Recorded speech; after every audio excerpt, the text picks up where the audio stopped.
caminho de um vilarejo chamado Emaús, depois da ressurreição de Jesus, do encontro desses discípulos com Jesus.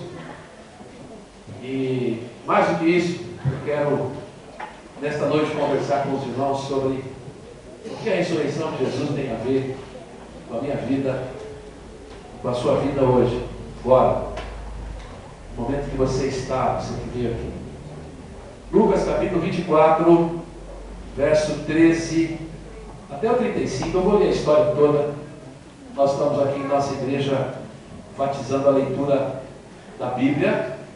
Fizemos hoje um concurso muito gostoso pela manhã sobre o Evangelho de Marcos. Vamos começar a estudar o livro de Atos. E eu quero ler o trecho todo para que você, mesmo que já conheça, possa relembrar essa história. Lucas 24, verso 13. E eis que no mesmo dia iam dois deles para uma aldeia que distava de Jerusalém 60 estádios, cujo nome era Emaús. E iam falando entre si de tudo aquilo que havia sucedido. E aconteceu que, indo eles falando entre si e fazendo perguntas um ao outro, o mesmo Jesus se aproximou e ia com eles.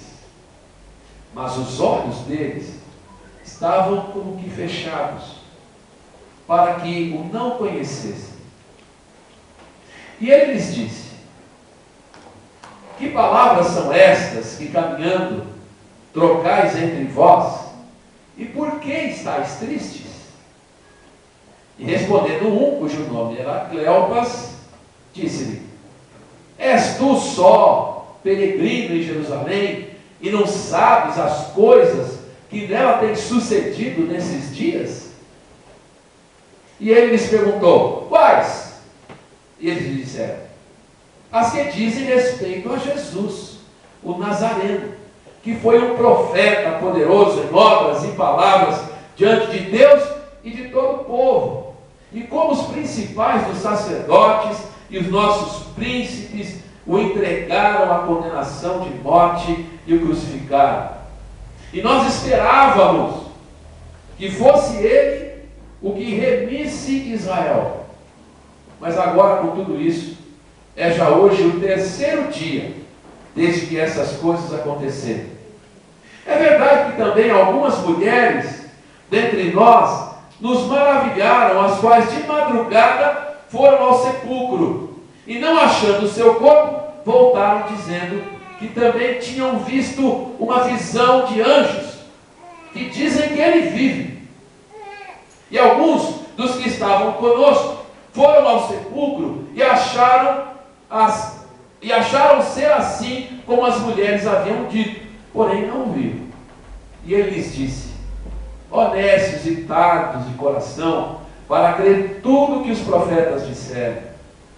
Porventura não convinha que o Cristo padecesse estas coisas e entrasse na sua glória? E começando por Moisés e por todos os profetas, explicava-lhes o que dele se achava em todas as Escrituras. E chegaram à aldeia para onde iam, e ele fez menção como quem ia para mais longe. E eles o constrangeram, dizendo: fique conosco, porque já é tarde, e já declinou o dia. E entrou para ficar com eles. E aconteceu que, estando com eles à mesa, tomando o pão, o abençoou e partiu-o e lhe deu. Abriram-se-lhe então os olhos e o conheceram, e ele desapareceu-lhes. E disseram um para o outro: porventura não ardia em nós o coração, quando pelo caminho nos falava e quando nos abria as Escrituras? E na mesma hora, levantando-se, voltaram para Jerusalém e acharam congregados os 11 e os que estavam com eles, os quais diziam: ressuscitou. Verdadeiramente o Senhor já apareceu a Simão. E eles lhe contaram o que lhes aconteceu no caminho e como deles foi conhecido no partir do pão. Vamos orar. Deus, queremos pedir mais uma vez que o Senhor nos abençoe com a Tua palavra nesta noite. Quero pedir que o Senhor possa abençoar cada pessoa que veio aqui, de tal forma que essa pessoa possa entender, mais do que entender, possa absorver, possa ser abençoada, possa ser direcionada, possa ser transformada, tocada pelo Teu Espírito, de tal forma que o momento que essa pessoa vive, seja ele de alegria, seja ele de luta, de dificuldade, seja ele de apreensão, seja ele de fraqueza humana, seja ele de doença, seja ele de perdição, seja ele de decepção, que nessa noite o poder da ressurreição de Jesus possa abençoar cada um de nós, de tal forma que este acontecimento que está lá no passado, que foi experimentado por aqueles primeiros discípulos, possa ser para nós hoje a Tua palavra e possa nos abençoar aqui, em nome de Jesus. Amém. Abra os olhos para a ressurreição de Jesus. Essa história é uma história impressionante. Esses discípulos estão a caminho de Emaús, provavelmente voltando de Jerusalém, depois de terem visto todo aquele espetáculo horroroso, aquele banho de sangue, aquela situação de temor, de decepção, de tristeza, de expectativa frustrada, e eles estão voltando para Emaús, depois de tudo aquilo, e conversando sobre o que tinha acontecido. E o texto diz aqui que eles estavam tristes, estavam entristecidos. Era aquela conversa, contando o que aconteceu, como foi, provavelmente relembrando as palavras de Jesus, o que Jesus tinha feito, os milagres que Jesus tinha realizado, mas também se lembrando do horror que foi contemplar Jesus sendo preso. Talvez até aquela expectativa que eu mencionei no domingo passado, de apesar de verem Jesus crucificado, ainda assim terem aquela expectativa de que de repente ele poderia descer da cruz e tudo mudar. Mas nada disso aconteceu. Eles ouviram Jesus gritando: Deus meu, por que me desamparaste? Ficaram sabendo que Jesus foi sepultado. Estavam ali tentando entender essas coisas, perguntando, diz o texto, um ao outro: por que será que isso aconteceu? O que isso tem a ver com o plano de Deus para Israel? O que isso tem a ver para nós? Por que Deus permitiu tal coisa na nossa vida? Por que nós tínhamos uma expectativa tão gostosa, tão boa, que parecia que tudo ia mudar para nós e de repente nada mudou? Por quê? Eram essas coisas que eles iam conversando num tom de tristeza. E talvez tenha a ver com a sua vida, porque você também carrega isso. Perguntas que você não sabe responder. Por que aconteceu? Por que foi assim? Decepções, expectativas que você tinha em relação à sua vida e aos planos de Deus para a sua vida, que se frustraram. Tristeza, andar cabisbaixo, aquela conversa tristonha. A vida continua. Talvez tenha a ver com você nessa história. Mas nesse relato, Jesus primeiro aparece, surge entre eles. Mas o texto diz que eles estavam com os olhos fechados. O texto não esclarece o que foi isso. Por que isso aconteceu? Mas de alguma forma, eles não conseguiram perceber que era Jesus. E Jesus se põe no meio deles, os provoca, pergunta. Eles ficam assustados, dizendo que deve ser algum peregrino que não estava em Jerusalém, porque é uma notícia que todo mundo sabe o que aconteceu aqui ao redor, todo mundo está muito fresquinho aqui na memória, e também na visão, você ainda consegue enxergar consegue ver, fechando os olhos, as cenas horrorosas que aconteceram. Mas esse homem que aparece aqui, parece que ele não sabe nada. E aí quando Jesus se apresenta, pergunta quais são as coisas, e eles explicam de que eles estavam falando, contam toda a história, e até mencionam, olha, é verdade que as mulheres não é muito confiável para ele. Opinião de mulher não é muito confiável, né? As mulheres estão falando, a gente não sabe se é verdade. Brincadeira, gente, não estão me falando bobagem também. A gente não sabe, é verdade que estão falando aí que ele ressuscitou, andaram vendo Jesus, mas sei lá. Os outros estão falando aí que aconteceu. Talvez seja mais ou menos o que acontece na sua vida. Nós estamos falando que tal lugar lá aconteceu, Deus abençoou, aconteceu, foi transformado, houve um milagre, mas aqui não vi nada. Comigo, por enquanto, nada, zero. Era essa a conversa, mesmo com Jesus do lado. Aí eles chegam num lugar, na pousada, onde eles iam, não sei se é pousada, chegaram no lugar, e aí chegou o momento da alimentação. Quando Jesus vai agradecer pelo pão, o texto bíblico diz que os olhos se abriram, e eles perceberam que era Jesus, mas Jesus desapareceu. E aí eles se encontram com os discípulos felizes e contam, compartilham o que tinha acontecido, e o ambiente muda, é outra situação agora. Nós também vimos, nossos olhos se abriram e nós pudemos ver. Me parece que é justamente esta a tônica desse texto. No primeiro momento os olhos estavam fechados, apesar de Jesus ter ressuscitado, apesar de Jesus estar do lado deles, apesar de Jesus estar andando com eles, apesar de Jesus estar perto deles. Eles não viram, não perceberam, aliás, na verdade perceberam. Depois eles contam, porventura não nos ardia o coração quando ele nos explicava e nos falava das Escrituras? Tinha um ardor lá no coração, mas eles não perceberam plenamente o que estava acontecendo. Mas o texto também diz que quando Jesus parte o pão, como que os olhos se abrem e eles veem que é Jesus. Nossa, que surpresa, eu fico imaginando, né? Ah, é ele, mas ele foi embora.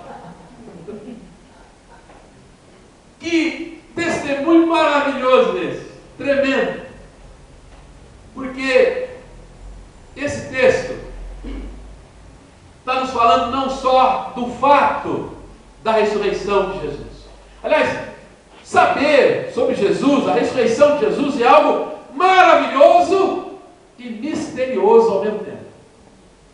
É maravilhoso por quê? Porque essa semana eu estava lá no cemitério do Coruçá, contemplando o corpo da Luzinete. E olhando para ela, eu disse, olha, nós somos isso aqui. Essa aqui é a nossa realidade humana. E um dia, eu vou estar aqui também. Daqui 100 anos, todos nós seremos habitantes, talvez a maioria aqui do cemitério do Coruçá. Sei. Se Jesus não voltar, claro, né? Se Jesus não voltar, pode ter certeza. Provavelmente é uma grande probabilidade de ser o Coruçá, né? Mas daqui 100 anos, meu filho, não vai ter jeito. Estarão aqui nossos netos, bisnetos, tataranetos, né? Louvando a Deus. Eu não sei como é que vai ser o culto daqui 100 anos se Jesus não voltar. Nem imagino, né? Que vai ser bem diferente. Mas você não vai estar aqui, meu querido. Nem eu. E aí quando você olha para aquela situação ali que eu vi a Luzinete, fala, é isso aqui. Que desgraça é a morte. A morte não é boa, não. Até Jesus chorou. Tem aquele famoso salmo, né? Preciosa é aos olhos do Senhor a morte dos seus santos. E alguns pensam que esse salmo está dizendo assim, Deus fica feliz quando um crente morre. Não é nada disso, não. Pega as versões mais recentes e você vai ver. Deus fica muito triste quando alguém do seu povo morre. É exatamente isso que o Salmo quer dizer. Isso é, custa muito caro para Deus a morte. Sabe por quê? Deus não nos fez para morrer. Para Ele é muito caro ver uma criatura, a sua imagem e semelhança morrer. Sabe por quê? Porque Deus é eterno. Como é que uma criatura criada à imagem e semelhança de Deus morre? Isso é uma contradição inaceitável. Porque Deus é eterno. E quando Ele cria a sua imagem e semelhança, cria a sua semelhança, é isso. Mas a gente morre. E a gente não aceita a morte. É ruim. Dói. E não aceita porque você olha para aquilo e fala, o que eu vou fazer? Nada. Do ponto de vista humano, nada. Nesse sentido, a ressurreição de Jesus é maravilhosa. Porque a ressurreição de Jesus diz assim, olha, a Lucinete está ali, mas um dia eu vou ver ela de novo. Porque ela não vai ficar ali. Ela vai sair daquela situação. Ela vai voltar à vida. Eu não sei como, mas aquele corpo será transformado, mudado, para nunca mais morrer. Eu não sei, gente, como é que é esse corpo. Isso é um mistério. Capítulo 15 de 1 Coríntios fala sobre isso, descreve a natureza da ressurreição. E é interessante que você percebeu nesse texto como é misterioso. Jesus ressuscitou, mas ele não é um fantasma. Quando Tomé duvidou, Jesus disse, olha, põe o dedo aqui, ó, está furado aqui, pode ver aqui, ó. Põe a mão aqui do lado. No Evangelho de Lucas, Jesus diz aos discípulos, olha, eu não sou um fantasma, não sou um espírito, eu tenho carne e ossos, pode vir tocar. Só que ao mesmo tempo que é possível você tocar, desaparece. Ou aparece onde está tudo trancado, de repente os discípulos estão todos trancados com medo, Jesus aparece no meio e diz, paz seja convosco. Como é que é isso? Eu não sei, eu não entendo a natureza disso. Eu sei uma coisa, há uma diferença entre ressuscitação e ressurreição. Ressuscitação é o que aconteceu com Lázaro. Lázaro estava morto há 4 dias. Jesus disse, Lázaro, sai para fora. Ele saiu. Ressuscitou. Mas ressuscitou ressuscitou no seu corpo humano normal para morrer de novo. Certo? Isso é uma ressuscitação. Agora, a ressurreição de Jesus é uma ressurreição para nunca mais acontecer morte. É um corpo transformado, é outro. Nesse sentido, só aconteceu com um até hoje, com Jesus. Tá? Todos nós estamos aguardando esse momento, como diz o apóstolo Paulo, há um último inimigo a ser vencido, e esse inimigo é a morte. Nós ainda temos que conviver com esse inimigo, mas haverá um dia que vamos dizer, morte, cadê a tua vitória? Não tem vitória nenhuma, porque tudo foi providenciado. Mas o que eu quero falar hoje é mais do que isso. Não é sobre o fato da ressurreição de Jesus e a esperança que nós temos nela para depois, para a vida eterna, mas falar sobre o que isso tem a ver com agora, com o que você está vivendo hoje, com o que está acontecendo hoje na sua vida. É isso que eu quero falar. Porque é muito interessante o fato de que na Bíblia, no Novo Testamento, a ressurreição não é apresentada apenas como um fato, mas é apresentada com muita frequência, como algo que serve de modelo de vida para mim e para você. Por exemplo, aquele texto muito conhecido de Efésios, mas que diz lá, pela graça sois salvos, por meio da fé, isso não vem de vós, é dom de Deus. Isso todo mundo sabe de cor, né? Mas o versículo 1, capítulo 2, começa assim, nós estávamos mortos em nossos delitos e pecados, mas Ele nos ressuscitou, olha o passado, tá? Ele nos ressuscitou em Cristo e nos fez assentar em lugares celestiais. Então, ressurreição, gente, não diz respeito só ao que vai acontecer depois que você morrer, que eu morrer, que nós morrermos com o nosso corpo, mas diz respeito a como nós vivemos agora, à luz da ressurreição de Jesus. E é disso que eu quero falar nessa noite. Eu quero falar não sobre a natureza da ressurreição, mas sobre como isso nos fala, sobre os efeitos disso na nossa vida. E para isso eu quero usar aqui algumas frases que eu criei.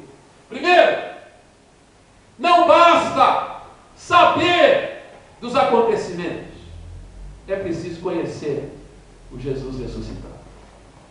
Saber dos acontecimentos é importante. Tá? Ler o Evangelho, Aliás, eles estão conversando, Jesus também lhes explica como as Escrituras falam dele. Aliás, eu fico impressionado como hoje, no mundo evangélico, os crentes não sabem nada sobre a Bíblia. Coisa básica. Tá? Não sabem. Então, saber, conhecer a história de Jesus, nós estamos fazendo isso aqui, é importante. Tá? Ler a Bíblia, conhecer o que aconteceu com Jesus, conhecer o ministério de Jesus, saber toda a trajetória, e entender que tudo isso é um conjunto, e que a gente não pode na Bíblia ficar pegando versículo aqui, versículo ali, e aplicando de qualquer jeito. Não, nós temos uma história de uma pessoa chamada Jesus de Nazaré, e é ele que nós queremos seguir, no que diz respeito ao que ele fez, a quem foi, a vida que levou, a morte que teve e a ressurreição que experimentou. Tudo isso tem a ver com a nossa vida. Dois tem a ver conosco. Por isso, conhecer sobre Jesus é importante. Entretanto, esse texto aqui faz algumas sugestões para nós. Primeiro, é possível estar perto dele sem vê-lo. Há pessoas que estão muito perto de Jesus, perto do Evangelho, mas não vê, não capta, não saca. É essa a palavra? Tem mais palavras aí, né? Não caiu, eu vou falar caiu a ficha, porque, né? Uns aí não sabem o que é caiu a ficha. Já foi. Mas não pega, não percebe. Está perto do Evangelho, mas está longe ao mesmo tempo. Esses discípulos estavam perto, conheciam os fatos, sabiam dos acontecimentos, mas estavam longe. É possível ter um conceito positivo sobre Jesus. Aliás, há muita gente que gosta de Jesus hoje. Jesus é muito querido no mundo inteiro, inclusive porque ele não é crente, tá? Aliás, tem muita gente que gosta de Jesus, mas não gosta da igreja. Não gosta de igreja, mas de Jesus ele gosta. Ele é querido. É possível ter um conceito muito positivo de Jesus sem, de fato, conhecer. Você vê pela história que eles estão tristes. Por que eles estão tristes? Naturalmente, é porque eles gostavam de Jesus. De alguma forma, estavam ali também entre aquela multidão que seguia Jesus. Estavam ali. É possível ter uma expectativa acerca dele. É possível ouvir a experiência dos outros, mas ainda assim não conhecê-lo. Então, conhecer os fatos, ter uma expectativa, ter opinião positiva, ouvir falar da experiência do teu pai, da tua mãe, da tua namorada, do teu namorado, ou de alguém que você conhece, teu amigo, não é a mesma coisa que conhecer Jesus. Gente, eu não tenho aqui um segredo para falar como é que isso acontece. A Bíblia fala que o novo nascimento é ação do Espírito Santo. Não é? Se alguém não nascer da água e do Espírito Santo. É o Espírito Santo que convence do pecado, da justiça e do juízo. Eu não sei porquê, na minha experiência pessoal, eu conheço pessoas que parecem estar tão próximas do Evangelho de Jesus, mas que dão também a impressão que estão longe, porque estão sempre um passo atrás. Nunca colocam os dois pés, nunca assumem que de fato querem seguir Jesus. Quem sabe você hoje aqui está nessa condição. Eu não posso dizer quem é que está nessa condição, mas você pode dizer sobre você mesmo. Sobre você mesmo. Até que ponto você conhece Jesus na sua experiência de vida? Quando eu leio isso aqui, eu percebo que tudo isso é possível, mas ainda assim, sem vê-lo de fato. Portanto, não basta saber dos acontecimentos. É preciso conhecer Jesus ressuscitado por meio do Espírito Santo de Deus que revela, fala ao coração quando o coração está aberto, quando o coração está pronto, quando o coração está escancarado, quando de fato você está pronto, está pronta a dizer: olha, eu abro mão de tudo e quero seguir Jesus. Segundo lugar, não basta andar com Jesus. É preciso viver a ressurreição. Como eu disse no início, é possível experimentar a ressurreição desde já. Aliás, é o que a Bíblia nos ensina. Eu quero ler, há muitos textos da Bíblia que eu poderia ler para falar sobre isso, mas eu quero ler um deles, que é muito interessante. Olha, para a gente ter uma ideia, há muitos que eu poderia ler, mas eu quero ler Colossenses, capítulo 2, Colossenses, capítulo 2, versículo 20. Vou convidar você a abrir a Bíblia comigo. Colossenses 2, 20. Diz assim, há um longo trecho, provavelmente do capítulo 2, verso 20, praticamente até o final da carta. Eu poderia ler quase tudo, mas eu vou ler um trecho para você perceber o que eu estou dizendo. Olha o que ele fala. Versículo 20, capítulo 2 de Colossenses. Se, pois, estáis mortos com Cristo, quanto aos rudimentos do mundo, por que vos carregam ainda de ordenanças, como se vivesseis no mundo, tais como, não toques, não proves, não manuseies, as quais todas perecem pelo uso, segundo os preceitos e doutrinas dos homens, as quais têm, na verdade, alguma aparência de sabedoria em devoção voluntária, humildade e em disciplina do corpo, mas não são de valor algum.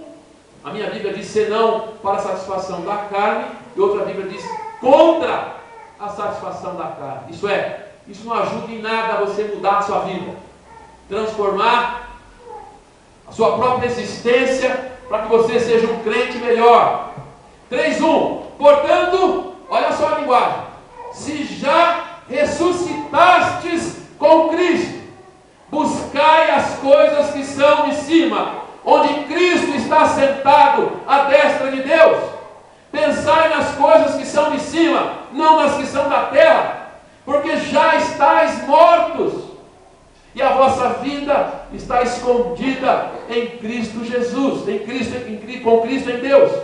Quando Cristo, que é a nossa vida, se manifestar, então também vós vos manifestareis com Ele em glória. Mortificai, pois, os vossos membros que estão sobre a terra: a prostituição, a impureza, o apetite desordenado, a vil concupiscência, a avareza, a idolatria, pelas quais vem a ira de Deus sobre os filhos da desobediência, nas quais também em outro tempo andastes, quando vivias nelas, mas agora despojai-vos também de tudo, da ira, da cólera, da maldade, da maledicência, das palavras torpes da vossa boca. Não mentais uns aos outros, pois que já vos despistes do velho homem para com os seus feitos, e vos revestistes do novo, que se renova para o conhecimento, segundo a imagem daquele que o criou, onde não há grego nem judeu, circuncisão nem incircuncisão, bárbaro, cita, servo ou livre, mas Cristo é tudo em todos. Revestivos, pois, como eleitos de Deus, santos e amados, de entranhas, de misericórdia, de benignidade, de humildade, mansidão, longanimidade, suportando-vos uns aos outros, perdoando-vos uns aos outros. Eu estou falando alguma novidade?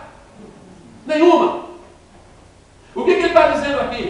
Ele está dizendo, olha, se vocês morreram com Cristo, por que vocês estão dependendo de cerimônias, de questões exteriores, de hábitos que nós adquirimos, que são meros hábitos religiosos, mas que não muda a vida de ninguém? Tem aparência, mas não tem coração. E aí ele vai dizer, se ressuscitastes com Cristo, pensai nas coisas do alto. Pensai aí é que ocupe o vosso pensamento. Pensar nas coisas do alto. O que ocupa o nosso pensamento?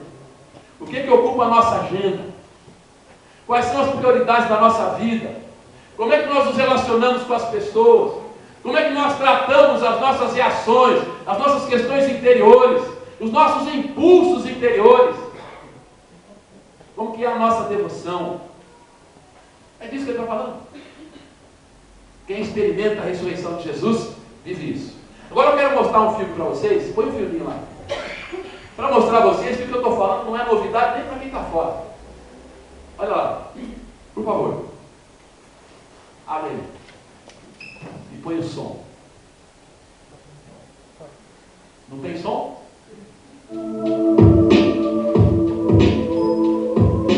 Durante nossa vida, aprendemos a valorizar coisas que não são fundamentais. Materialismo, modismo, poder, status e coisas desse tipo são o que importam na nossa sociedade. Por isso, queremos convocá-lo por uma revolução. Vamos renovar a espécie humana. Vamos investir na alma, resgatar não só a natureza, mas o natural. Vamos vender mais paz, não filtrar as emoções, coalescer a inveja, contabilizar as boas relações, reciclar as relações ruins, reatar as velhas amizades. Equilíbrio, prazer, trabalho, perseverança, vença o cansaço. Faça a diferença sem precisar de propaganda. Resolva tudo sem alarde.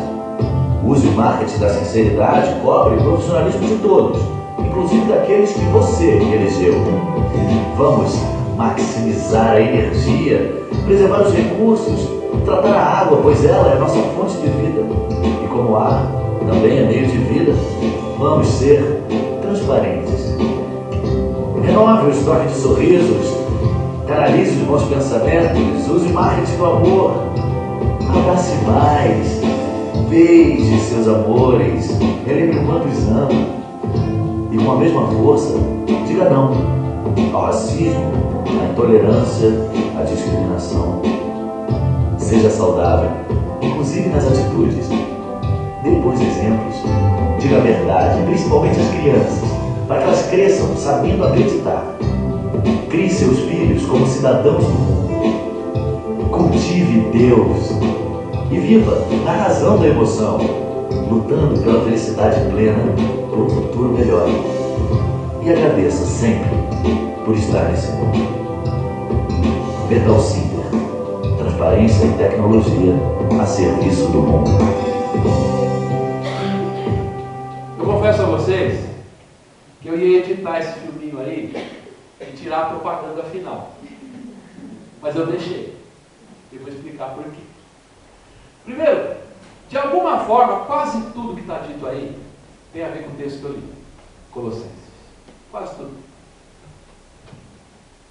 Mas a propaganda final me deixa aquela impressão de que é possível falar de coisas boas e de repente você percebe que a intenção é outra.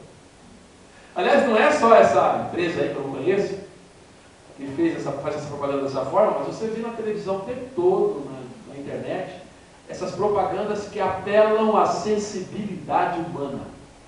Por que elas fazem isso? Porque sabe que é verdade.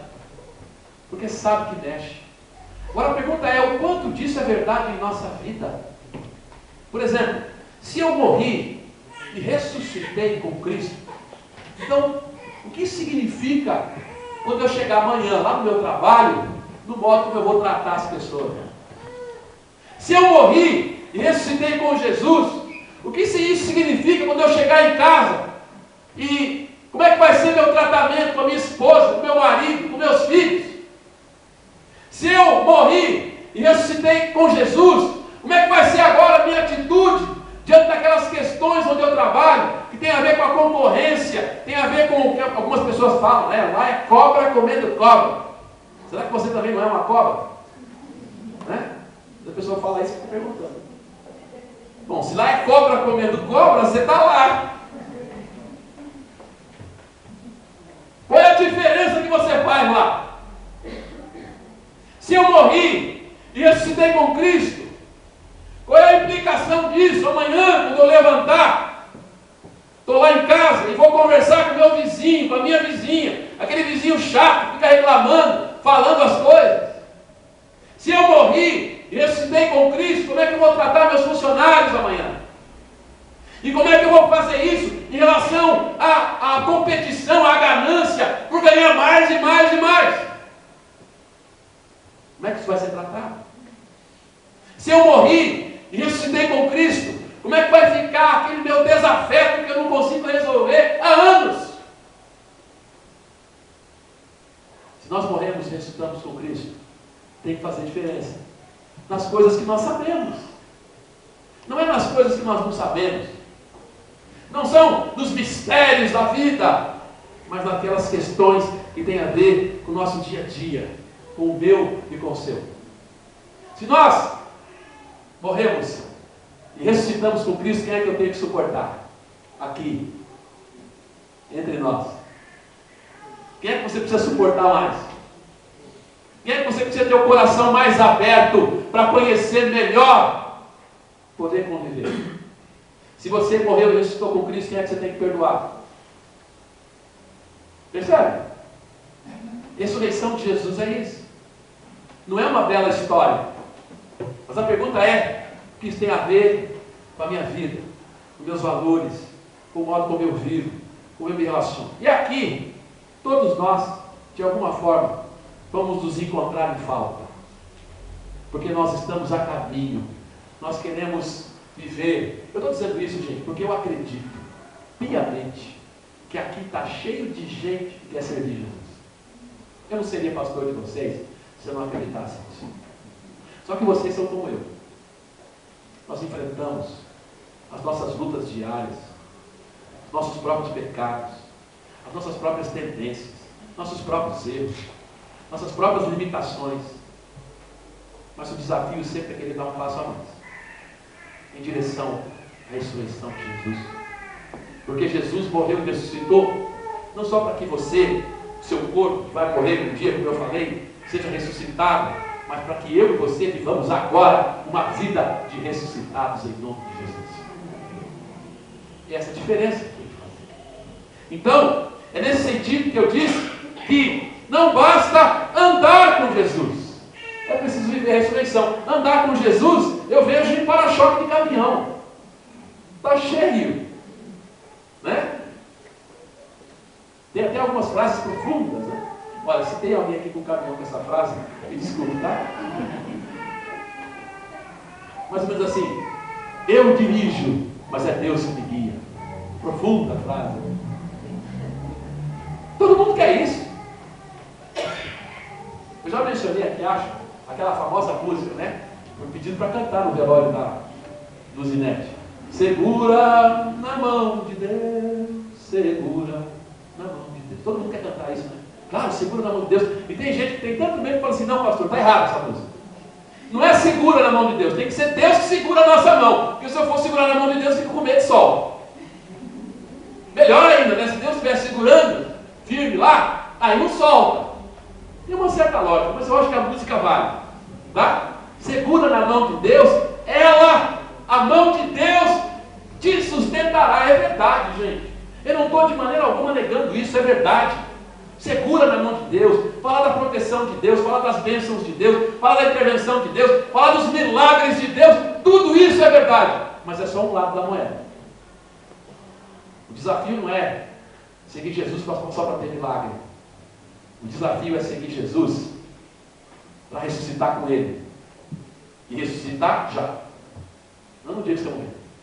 Agora. Já começar a ressuscitar. Porque esse corpo está indo embora mesmo, gente. Eu dou graças a Deus pela ressurreição, viu? Algumas coisas eu não contei para vocês. Né? Mas, por exemplo, nos 5 sentidos, eu só tenho um funcionando plenamente, que é o tato. Pode queimar a ponta do dedo. Por quê? Eu sou surdo de um ouvido, sou míope, não tenho olfato e meu paladar também é prejudicado por causa disso. Tá? Esse é o pastor de vocês, tá? Só a ressurreição, gente. Não tem jeito. Tem mais jeito. Eu já fui ver o ouvido, não é tímpano furado. Ele falou para mim, não tem jeito. Ele falou para mim assim, ó, cuida do que tá bom. Você já entendeu, né? Ele disse, cuida do que tá bom. Beleza, doutor. Muito obrigado. Foi assim, realmente estimulante a sua palavra. Né? Cuida do que tá bom. Então não tem jeito.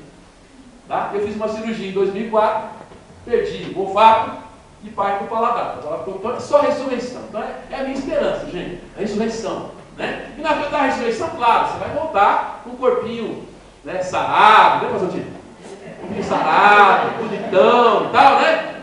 Eu imagino que vai ser o melhor, eu não sei como vai ser. Mas o desafio, gente, é viver agora como ressuscitado, ressuscitada, em nome de Jesus. Terceira frase. Não basta arder o coração. É preciso compartilhar a experiência da ressurreição junto com os irmãos. Isso aqui é tremendo, gente. Arder o coração não basta. É bom. Né? É bom. Você tem aquelas experiências de monte, sabe o que é isso? Eu já tive. Isso é muito bom. Arder o coração. Aquela experiência, eu sou batista, gente, aquela experiência pentecostal, sabe? Você fala, meu Deus, que maravilha. Você está vendo ali Jesus, você não quer descer, não quer sair mais dali, né? Bênção. Na Bíblia está cheio disso, viu, gente? Pessoas, crentes, homens e mulheres de Deus, que tiveram experiências tremendas com Deus. Tremendas. Isso é maravilhoso. Deus faz isso quando Ele quiser, com quem Ele quiser e acabou. Né? Isso não tem padrão, não tem regra para isso. Mas isso não basta. Ardeu o coração, mas eles não viram que era Jesus. Teve sentimento, teve tudo, mas não viram que era Jesus. Agora o que é interessante aqui é que depois que Jesus se revela a eles e desaparece, eles vão lá, vão aonde? Onde estão os discípulos para compartilhar a ressurreição. E aqui eu quero falar de uma coisa muito importante, do valor da igreja. Nós estamos aqui juntos. Sabe por que nós estamos aqui? Por causa disso que aconteceu com Jesus. Para compartilhar isso. Para nos entendermos aqui, eu, vocês, nossos filhos, nossas famílias, nós que estamos aqui como irmãos em Cristo, para caminharmos juntos e aprendermos a caminhar como crentes ressuscitados em Cristo. Isso é muito importante, gente, a ideia da igreja como uma comunidade que caminha junto. Como isso é importante. Tem gente, hoje eu tenho que falar disso, tá? Com todo respeito, mas eu tenho que falar. Tem gente hoje que está dizendo, está sentindo a presença de Deus porque vai no templo de Salomão, gente. E a culpa é nossa. Sabe por quê? Porque eu me lembro muito bem, como batista, batistão, e pentecostais também, outros evangélicos, e sempre entenderam, aqui é a casa de Deus. Né? O templo aqui é a casa de Deus. Sempre tratou isso aqui como a casa de Deus. Então não vai falar mal da Igreja Universal não com o templo de Salomão, porque nós também já fizemos a mesma coisa. Tá? Então não adianta falar dos outros, nós fazemos o mesmo. Agora, aqui Deus está aqui, que maravilhoso. Eu entrei e Deus falou comigo. O que é isso, gente? Isso não é evangelho, não. Evangelho não é entrar num lugar e por causa do lugar sentir a presença de Deus. Evangelho é viver uma vida de gente que ressuscitou com Jesus. E gente que compartilha essa experiência e caminha junto com essa experiência, e quer entender essa experiência e quer viver ainda mais essa experiência.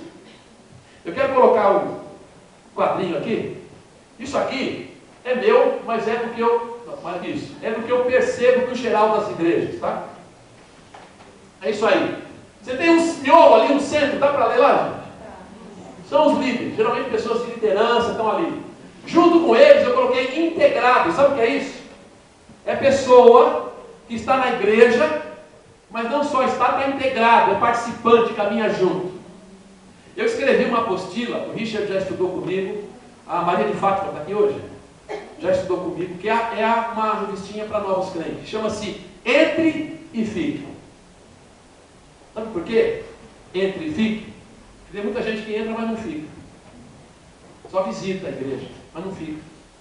Lá eu coloco assim, como entrar para a nossa igreja, como permanecer na nossa igreja, como se envolver na nossa igreja. É apostilinha para novos crentes. Que olha, líderes, pessoas integradas, depois o círculo de fora, frequentadores regulares.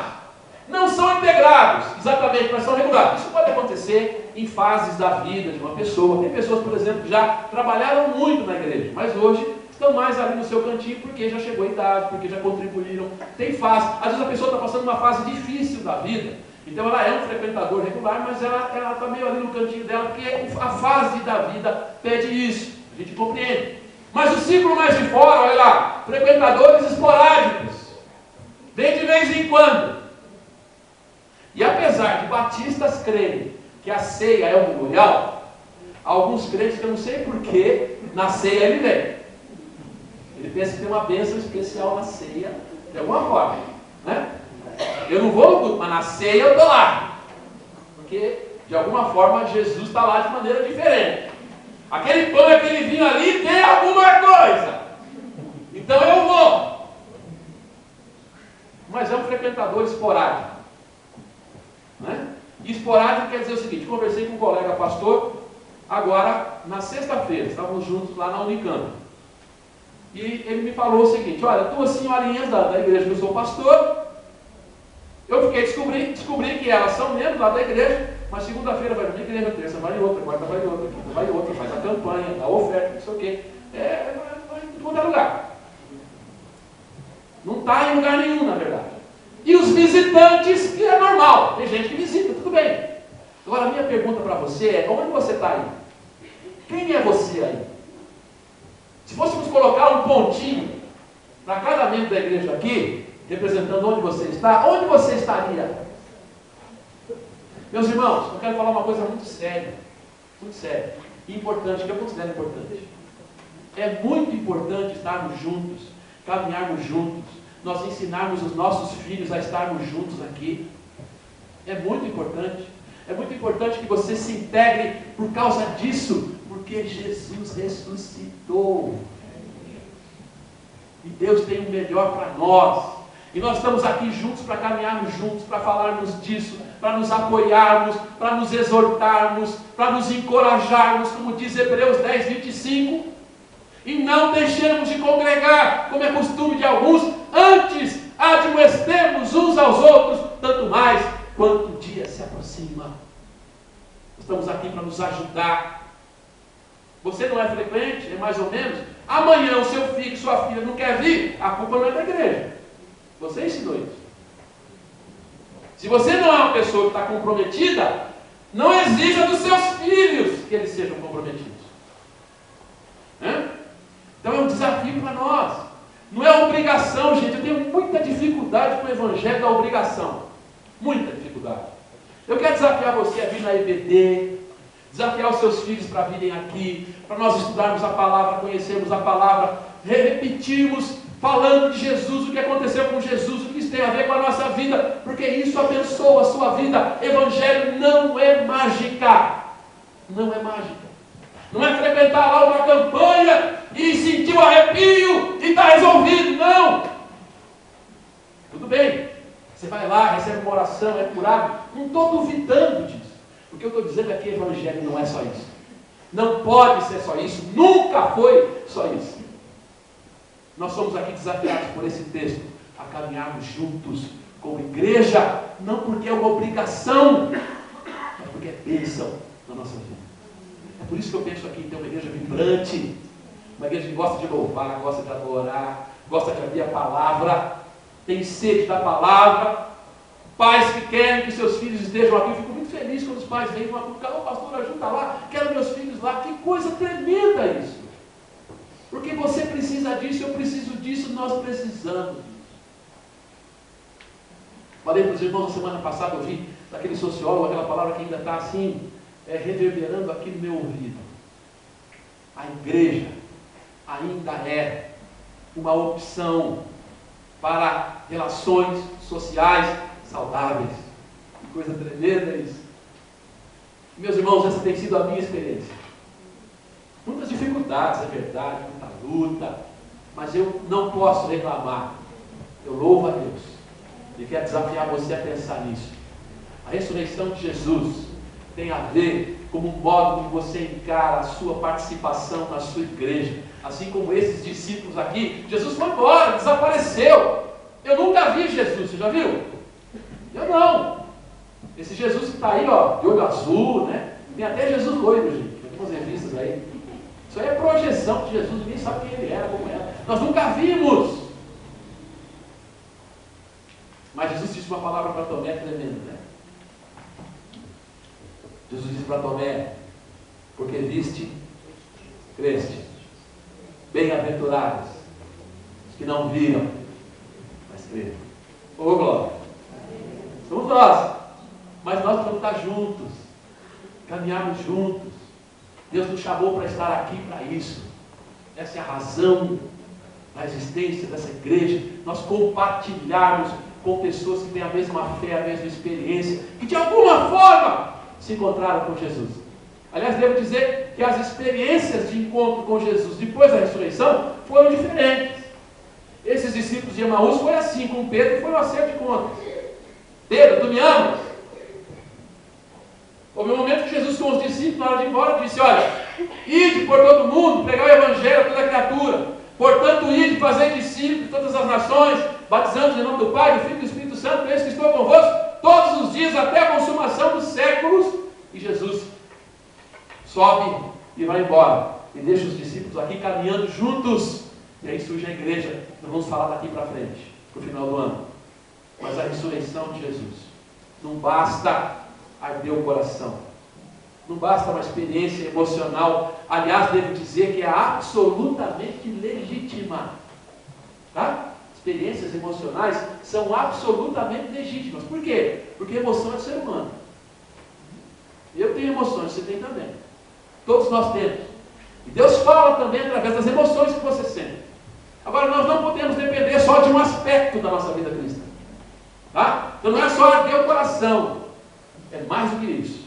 É caminharmos juntos nas lutas da vida, de fato com mãos dadas, chamando. Alguns têm maiores dificuldades em uma área, em outra. Todos nós temos. Eu também tenho dificuldades para que as coisas sejam como eu gostaria que fossem. Que não são, nós estamos sempre lutando. Mas estarmos juntos aqui, como Igreja Batista, no Jardim Tinha. Por quê? Porque Jesus ressuscitou. Por isso basta. Deus nos chamou aqui para isso. Para estarmos aqui por essa razão. Portanto, eu quero concluir dizendo: abrir os olhos para a ressurreição não é só crer na ressurreição, mas viver à luz dela. Amém? Quero convidar você a fechar os seus olhos agora.